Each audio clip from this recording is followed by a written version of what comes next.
여러분, 평생을 남의 눈치 보며 살아왔다면 이제 그만 내려놓으셔도 됩니다. 부처님께서는 이미 2500년 전에 말씀하셨습니다. 자기 자신이 되는 것, 그것이 바로 진정한 행복의 시작이라고 말입니다. 많은 분들이 이런 말씀을 하십니다. 스님, 저는 평생 착하게 살았습니다. 부모님 말씀 잘 듣고 남편 내조 잘하고 자식들 뒷바라지 열심히 했습니다. 그런데 왜 이렇게 허전하고 공허할까요? 왜 나는 행복하지 않을까요? 이 질문 속에 이미 답이 들어 있습니다. 평생을 누군가의 딸로, 누군가의 아내로, 누군가의 어머니로만 살아오셨기 때문입니다. 정작 나 자신으로는 단 하루도 살아보지 못하셨기 때문입니다. 부처님께서는 법구경에서 이렇게 말씀하셨습니다. 자신이야말로 자신의 의지처요, 자신이야말로 자신의 귀처다. 그러므로 훌륭한 말을 조련하듯 자기 자신을 잘 조련하라. 오늘 이 시간 여러분께 부처님의 가르침을 통해 온전한 나로 돌아가 진정한 행복을 찾는 방법을 말씀드리겠습니다. 경상도 어느 산골 마을에 김순자 보살님이라는 분이 계셨습니다. 올해 65, 평생을 농사지으며 가족을 위해 헌신하신 분입니다. 새벽 4시면 어김없이 일어나 밥을 짓고 들에 나가 일하고 저녁엔 시어머니 수발을 들었습니다. 그런데 어느 날 시어머니가 돌아가시고 자식들도 다 출가하고 나니 순자 보살님은 갑자기 막막해지셨습니다. 아침에 눈을 떠도 무엇을 해야 할지 모르겠는 겁니다.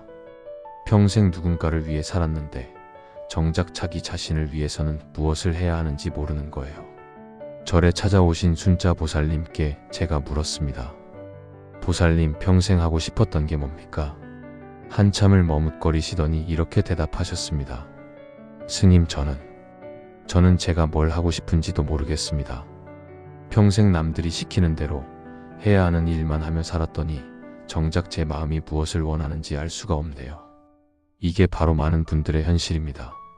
우리는 평생 동안 수많은 가면을 쓰고 살아왔습니다. 착한 딸의 가면, 현모양처의 가면, 희생하는 어머니의 가면, 성실한 직장인의 가면. 그런데 문제는 이 가면을 너무 오래 쓰고 있다 보니 가면과 내 얼굴을 구분하지 못하게 되었다는 겁니다. 아니, 어쩌면 가면이 진짜 얼굴이 되어버렸는지도 모릅니다. 부처님께서는 금강경에서 이렇게 말씀하셨습니다. 모든 형상 있는 것은 다 허망한 것이니 모든 형상이 형상 아님을 보면 곧 열애를 보리라.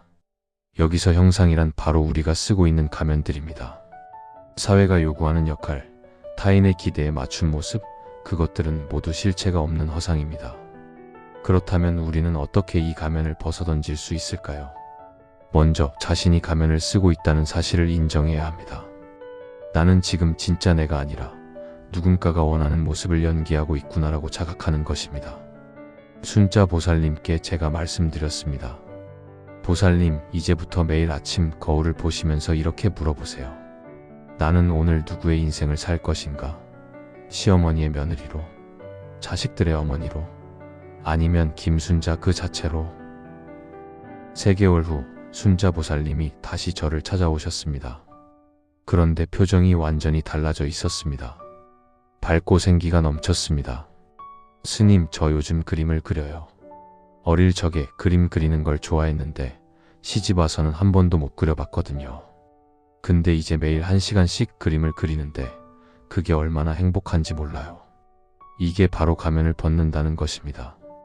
남이 원하는 내가 아니라 내가 원하는 나로 사는 것입니다. 우리가 온전한 나로 살지 못하는 가장 큰 이유 중 하나는 바로 비교 때문입니다. 옆집 며느리는 아들을 서울대 보냈는데, 친구는 아파트를 샀는데, 동창은 손자가 벌써 2인데, 이런 비교가 우리를 끊임없이 괴롭힙니다. SNS를 보면 더 심합니다. 모두가 행복해 보이고 모두가 성공한 것처럼 보입니다. 그러면 나는 더욱 초라해지고 불행해집니다. 부처님께서는 이런 비교에 마음을 탐진치 3독 중 하나인 치, 즉 어리석음이라고 하셨습니다. 왜 어리석음일까요? 각자의 어변이 다르고 각자의 길이 다른데 남과 나를 비교하는 것만큼 어리석은 일이 어디 있겠습니까? 제가 아는 한 보살님 이야기를 해드리겠습니다. 이분은 평생 남과 자신을 비교하며 사셨습니다. 젊었을 때는 친구들과 비교했습니다. 쟤는 결혼을 잘했는데 나는, 중년이 되어서는 자식들을 비교했습니다. 친구 아들은 의사인데 우리 아들은. 노년이 되어서는 손주를 비교했습니다. 저 집은 손주가 셋인데 우리는 하나밖에. 그렇게 평생을 비교하며 사시다가 어느 날 큰 병을 얻으셨습니다. 병원에서 6개월 시한부 판정을 받으셨죠. 그때 비로소 깨달으셨다고 합니다. 내가 평생 동안 뭘 한 거지? 남들과 비교하느라 정작 내 인생은 한 번도 제대로 살아보지 못했구나. 다행히 그분은 기적적으로 병을 이겨내셨습니다. 그리고 남은 인생을 완전히 다르게 사셨습니다. 더 이상 남과 비교하지 않으셨습니다. 그저 오늘 하루 자신이 행복한지, 감사한 일이 무엇인지에만 집중하셨습니다. 그분이 제게 이런 말씀을 하셨습니다. 스님, 비교를 멈추니까 비로소 보이더군요. 내가 얼마나 많은 것을 가지고 있는지, 내 삶이 얼마나 소중한지. 죽을 고비를 넘기고 나니 아침에 눈을 뜬다는 것 자체가 기적이고 밥을 먹을 수 있다는 것 자체가 축복이더군요. 부처님께서는 수타니파타에서 이렇게 말씀하셨습니다. 비교해서 평등도 생기고 우열도 생기고 평등도 생긴다. 그것들을 여인 사람에게는 비교 자체가 존재하지 않는다. 비교를 멈추는 순간 우리는 비로소 자유로워집니다. 남의 잣대가 아니라 나 자신의 기준으로 살 수 있게 됩니다. 그렇다면 어떻게 비교를 멈출 수 있을까요? 첫째, 매일 감사 일기를 쓰는 겁니다. 남에게 없는 것을 세는 게 아니라 내게 있는 것을 세는 겁니다. 아침에 일어날 수 있음에 감사하고, 따뜻한 밥을 먹을 수 있음에 감사하고, 가족이 건강함에 감사하는 겁니다. 둘째, SNS를 줄이는 겁니다. 남의 잘난 모습만 보여주는 SNS는 비교의 마음을 부채질합니다. 하루에 정해진 시간만 보거나 아예 한동안 끊어보는 것도 좋습니다. 셋째, 나는 나라고 매일 되뇌는 겁니다. 남의 인생이 아무리 화려해 보여도 그것은 그 사람의 길입니다. 나에게는 나만의 길이 있습니다. 장미가 아무리 아름다워도 연꽃이 될 수는 없고, 연꽃이 아무리 고귀해도 장미가 될 수는 없습니다. 각자의 아름다움이 다를 뿐입니다. 우리가 온전한 나로 살지 못하는 또 다른 이유는 과거에 묵혀 있거나 미래에 사로잡혀 있기 때문입니다. 그때 그렇게 하지 말았어야 했는데 앞으로 어떻게 되는 거지? 과거를 후회하거나 미래를 걱정하느라 정작 지금 이 순간을 놓치고 사는 겁니다. 부처님께서는 법구경에서 이렇게 말씀하셨습니다. 과거를 쫓지 말고 미래를 바라지 말라. 과거는 이미 사라졌고 미래는 아직 오지 않았다. 다만 현재의 일을 현재에 관찰하라. 어느 할머니가 저를 찾아오셨습니다. 얼굴에 근심이 가득했습니다. 스님, 저는 30년 전에 큰 실수를 했어요. 그 일이 자꾸 생각나서 밤에 잠을 못 자요. 어떻게 하면 좋을까요? 제가 물었습니다. 보살님, 그 일을 되돌릴 수 있습니까? 아니요, 이미 지나간 일인데 어떻게 되돌리겠어요? 그렇다면 30년 동안 그 일을 후회한다고 해서 무엇이 바뀌었습니까? 할머니는 아무 말씀도 못 하셨습니다. 제가 말씀드렸습니다. 보살님, 과거는 이미 죽었습니다. 그런데 보살님은 죽은 과거를 계속 살려내서 현재를 괴롭히고 계십니다. 과거의 실수가 문제가 아니라 그것을 계속 붙들고 있는 것이 문제입니다. 부처님께서는 과거의 업을 인정하되 거기에 매이지 말라고 하셨습니다. 과거의 업은 씨앗일 뿐입니다. 그 씨앗이 어떤 꽃을 피울지는 지금 이 순간 우리가 어떻게 물을 주고 가꾸느냐에 달려 있습니다. 마찬가지로 미래에 대한 걱정도 우리를 현재에서 멀어지게 합니다. 늙어서 어떻게 살지? 돈이 모자라면 어쩌지? 병에 걸리면 어떡하지? 이런 걱정들로 머리가 가득 차 있으면 지금 이 순간의 행복을 느낄 수가 없습니다. 한 보살님이 이런 말씀을 하셨습니다. 스님, 저는 노후가 너무 걱정돼요. 연금도 적고 저축도 별로 없어요. 앞으로 어떻게 살아야 할지 막막해요. 제가 물었습니다. 보살님, 지금 집은 있으십니까? 네, 작은 아파트 하나 있습니다.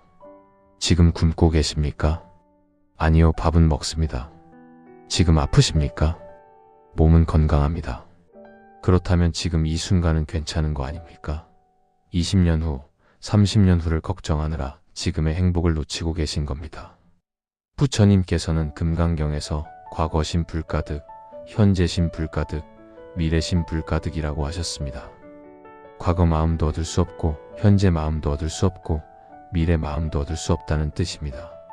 이 말씀의 깊은 뜻은 모든 것은 끊임없이 변화하고 흘러감으로 어떤 것도 붙들 수 없다는 것입니다. 과거는 이미 흘러갔고 미래는 아직 오지 않았고 현재마저도 찰나의 과거가 됩니다. 그렇다면 우리는 무엇을 할 수 있을까요? 바로 지금 이 순간에 충실한 것입니다. 아침에 일어나서 세수할 때 그냥 세수하는 겁니다. 과거를 생각하거나 미래를 걱정하지 않고 물이 얼굴에 닿는 감촉, 시원한 느낌, 그것에만 집중하는 겁니다. 밥을 먹을 때도 그냥 밥을 먹는 겁니다. TV를 보거나 스마트폰을 보지 않고 밥알 하나하나의 맛, 반찬의 맛, 그것을 천천히 음미하는 겁니다. 걸을 때도 그냥 걷는 겁니다.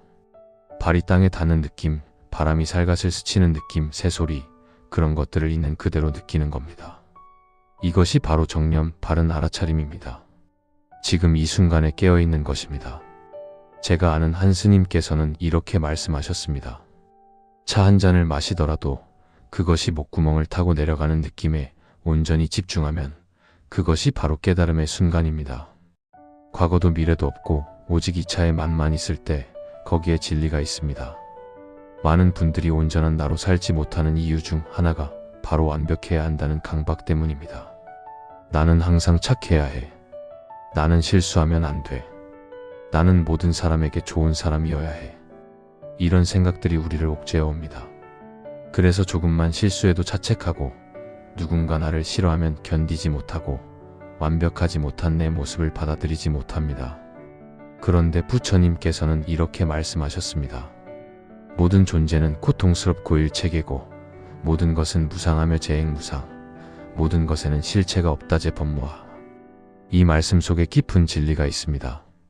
모든 것은 변하고 완벽한 것은 없으며 불완전함이 바로 존재의 본질이라는 것입니다. 달을 보십시오.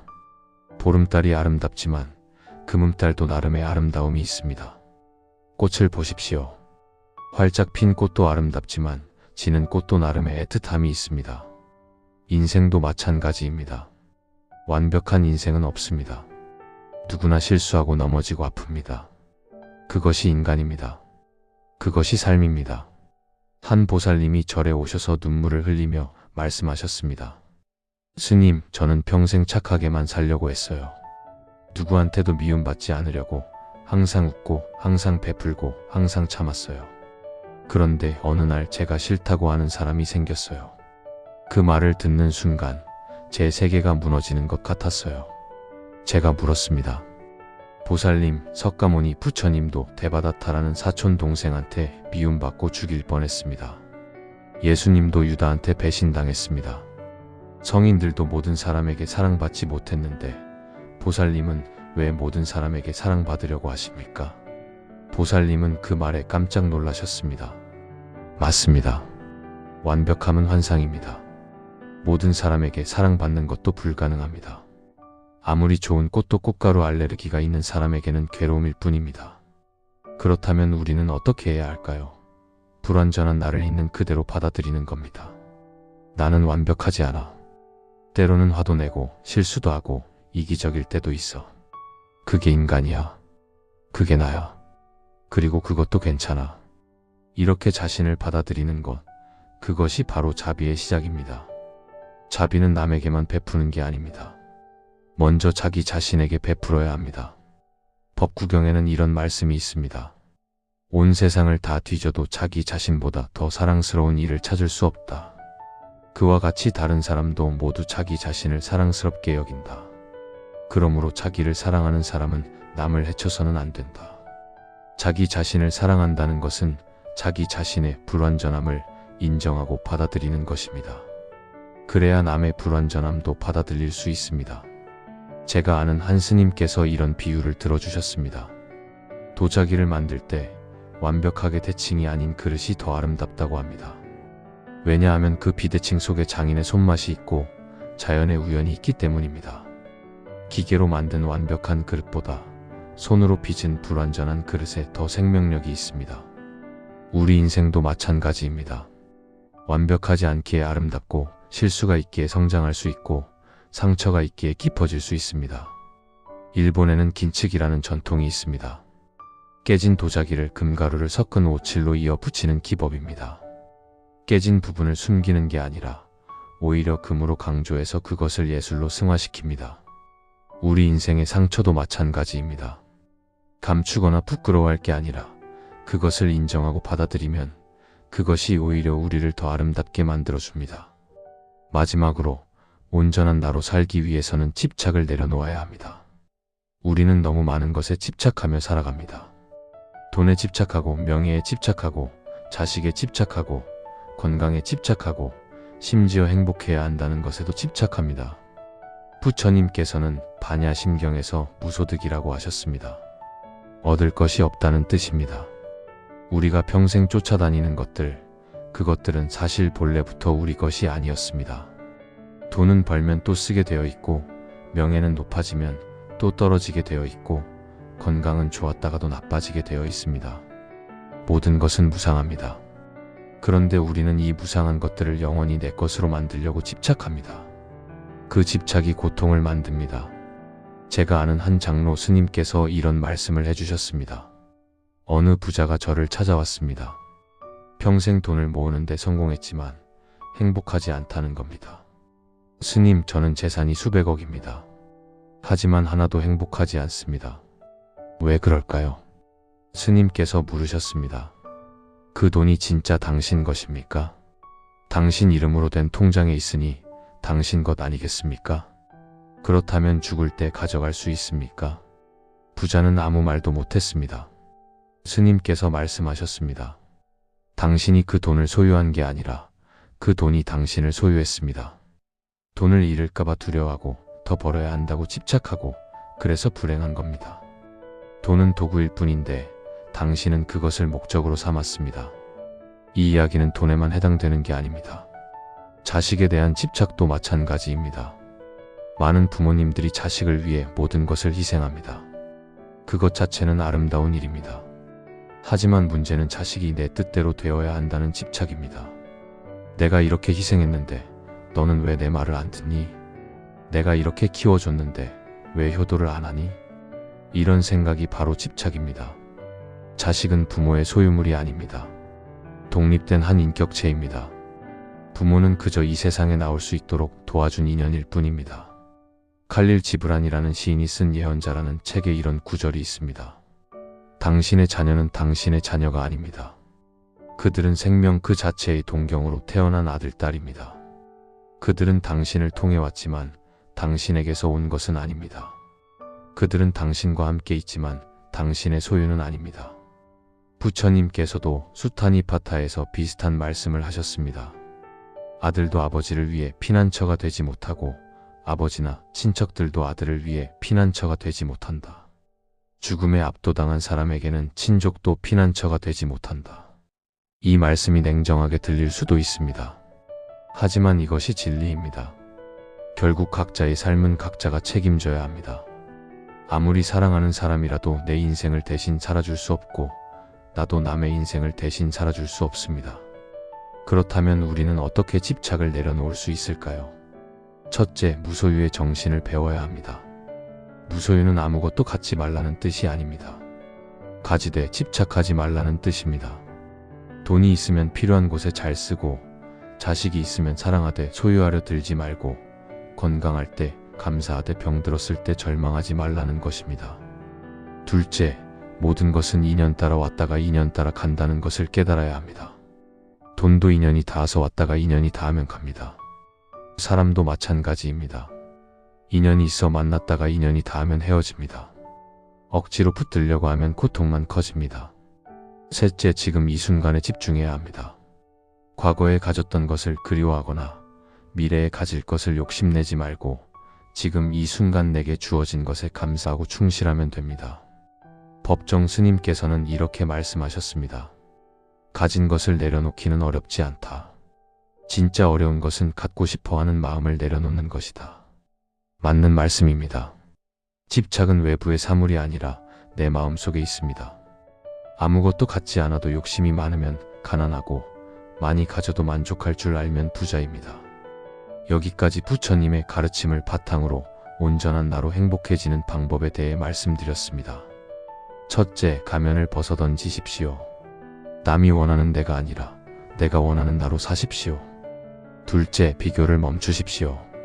남의 인생이 아니라 내 인생을 사십시오. 셋째, 과거와 미래에 매이지 마십시오.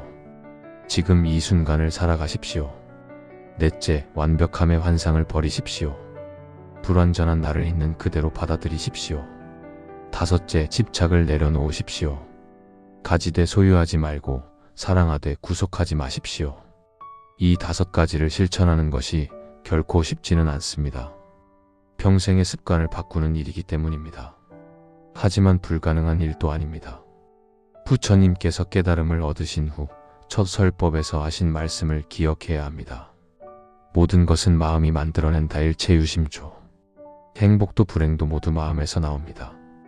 외부 환경이 나를 불행하게 만드는 게 아니라 그것을 받아들이는 내 마음이 불행을 만듭니다. 길거리에 돌이 하나 있습니다. 어떤 사람은 그 돌에 걸려 넘어져서 화를 냅니다. 어떤 사람은 그 돌을 주워서 정원을 꾸밉니다. 돌은 그냥 돌일 뿐입니다. 그것을 어떻게 받아들이느냐는 순전히 내 마음에 달려 있습니다. 마찬가지로 늙는다는 것도 어떻게 받아들이느냐에 따라 달라집니다. 어떤 사람은 늙음을 추락으로 봅니다. 젊음을 잃었다, 아름다움을 잃었다, 건강을 잃었다고 생각합니다. 하지만 어떤 사람은 늙음을 성숙으로 봅니다. 지혜를 얻었다, 여유를 얻었다, 자유를 얻었다고 생각합니다. 여러분은 어떻게 받아들이시겠습니까? 부처님께서는 80세에 입적하시면서 마지막으로 이렇게 말씀하셨습니다. 모든 것은 변하고 사라진다. 게으르지 말고 정진하라. 재행무상 시생멸법 생멸멸이 정멸위라. 이 말씀의 의미는 명료합니다. 모든 것은 변한다. 그러니 변하지 않는 것을 붙들려 하지 말고 변화하는 그 자체를 받아들이고 그 속에서 평안을 찾으라는 것입니다. 늙는 것도 변화입니다. 자식이 떠나가는 것도 변화입니다. 재산이 줄어드는 것도 변화입니다. 이 모든 것을 자연스럽게 받아들이면 거기에 평화가 있습니다. 제가 아는 한 노스님께서는 90이 넘은 나이에도 늘 환하게 웃으십니다. 제가 여쭤봤습니다. 스님, 어떻게 그렇게 행복하십니까? 스님께서 대답하셨습니다. 나는 아무것도 바라지 않네. 오늘 해가 뜨면 감사하고 밥을 먹으면 감사하고 숨을 쉴 수 있으면 감사하네. 내일 눈을 뜨지 못해도 괜찮아. 오늘 하루를 충분히 살았으니까. 그렇게 매일매일을 살다 보니 90해가 지나갔네. 이것이 바로 온전한 나로 사는 것입니다. 과거를 후회하지 않고 미래를 걱정하지 않고 남과 비교하지 않고 완벽하려 애쓰지 않고 무엇도 집착하지 않고 그저 오늘 하루를 감사하며 사는 것입니다. 부처님께서는 화엄경에서 이렇게 말씀하셨습니다. 마음이 곧 부처요, 부처가 곧 마음이다. 우리 모두의 마음속에는 이미 부처님이 계십니다. 깨달음은 어디 멀리 있는 게 아닙니다. 바로 지금 이 순간 온전한 내가 되는 것, 그것이 바로 깨달음입니다. 오늘 저녁 집에 돌아가시거든 거울을 보십시오. 그리고 거울 속에 나에게 이렇게 말해 보십시오. 수고했어. 오늘도 잘 살았어. 완벽하지 않아도 괜찮아. 너는 그 자체로 소중해. 처음에는 어색할 겁니다. 쑥스러울 겁니다. 하지만 매일 반복하십시오. 그러면 어느 순간 그것이 진심이 되어 있을 겁니다. 그리고 매일 아침 눈을 뜨면 이렇게 다짐하십시오. 오늘 하루 나는 온전한 나로 살겠습니다. 남의 기대가 아니라 내 마음의 소리를 듣겠습니다. 비교하지 않고 후회하지 않고 걱정하지 않고 집착하지 않겠습니다. 그저 이 순간 이 자리에서 최선을 다하겠습니다. 부처님께서는 우리 모두가 행복하기를 바라십니다. 그 행복은 멀리 있지 않습니다. 바로 여러분 자신이 되는 것, 그것이 행복입니다. 법구경의 마지막 개송을 끝으로 오늘 법문을 마치겠습니다. 자기야말로 자기의 주인이다. 자기야말로 자기의 귀처다. 그러므로 말을 길들이듯이 자기 자신을 잘 조련하라. 여러분 모두 온전한 나로 돌아가 진정한 행복을 누리시길 부처님의 이름으로 기원합니다. 나무 아미타불 관세음보살. 감사합니다.